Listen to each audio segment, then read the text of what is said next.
Sleep training takes a lot of time, consistency, and energy, but sometimes we run into bumps in the road and we feel like sleep training may have failed. In this video, I'm going to tell you about why sleep training may have not worked for you and what you can do to fix it.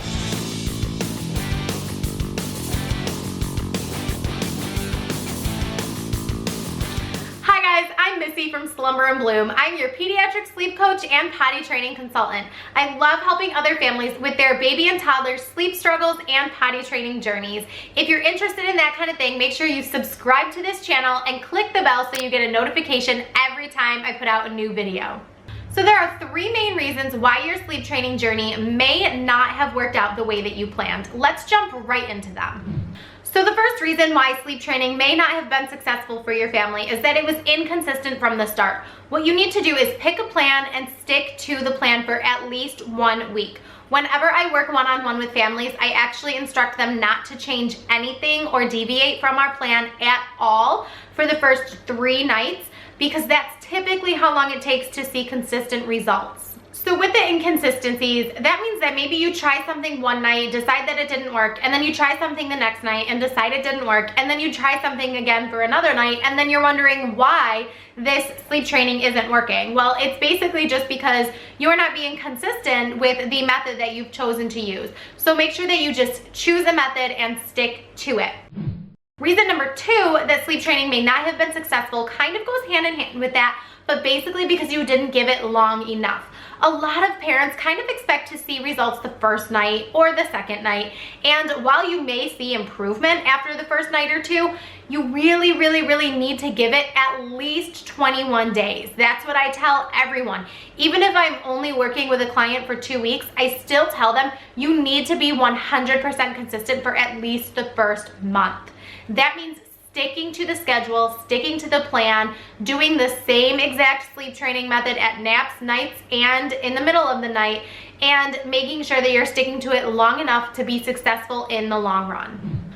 So speaking of sticking to your sleep training method at nights, naps, in the middle of the day, that is another reason why sometimes sleep training fails. Reason number 3 is because sometimes parents only focus on nighttime. When sleep is a whole full 24-hour cycle, it's not just about bedtime, it's about nap time, it's about schedules, and it is about bedtime and in the middle of the night. If your child is on an inappropriate schedule, or if they have inappropriate wake windows, so the amount of time that they're awake in between naps and bedtime, then you are going to have more struggles. So you need to make sure that your child is on an appropriate schedule before getting started with sleep training. If you need more information on when your child should be napping, check out this video right here after you watch this one. All right, so let's recap real quick those top 3 reasons why sleep training may have failed. So reason number 1 was that it was inconsistent from the start. Reason number 2 is that you didn't give it long enough of a process. And reason number 3 is because your child may be on an inappropriate schedule. Let's jump into some tips that may help you get through sleep training the first time and only have to do it one time. So my first tip is to not rush into your child's room every time you hear them make a peep. Sometimes babies let out a little cry in between sleep cycles when they're transitioning to their next sleep cycle, so don't rush right in. Give your child 5 to 10 minutes to try and get to their next sleep cycle on their own before you go in to check on them. If you have a video monitor, this is a great way to just kind of have a look and see into what your child is doing in the crib so that you know that they're safe and that they don't actually need you for a safety reason. But give them that 5 to 10 minutes and we will see if they settle back to sleep on their own. So my second tip is that when you go in the room to check on your child, make sure that you are not overstimulating your child or really stimulating them at all. You want to keep the room dark and you want to keep it quiet. Don't turn on the lights. If you need to change a diaper, you're gonna get real good at changing a diaper with very minimal light, because as soon as your child's brain sees a light go on, they think that it's morning time and it's time to wake up, and you are going to struggle to get them back to sleep. So keep that interaction as minimal as possible. My next tip is to keep all distractions out of the nursery. Once your child is old enough to pull themselves up, then you need to make sure that you take any overhead hanging mobile off of where their crib area is and just move it over to where you have a changing table, because that's a great replacement for it. We slightly touched on having an age-appropriate schedule, but it's also important to have an early bedtime. Early bedtime is definitely going to be key. You don't want a bedtime any later than 8 p.m. Tip number 5 is to have a plan and stick to it. We kind of talked about this a little bit earlier, but just to reiterate, you want to make sure that you have a set plan. You want to make sure that everyone involved in your child's sleep training experience is on board and that everyone can follow the same plan. So whether it's babysitter, daycare, grandparents, whoever it is, make sure that everyone can follow the same schedule and the same plan for bedtimes.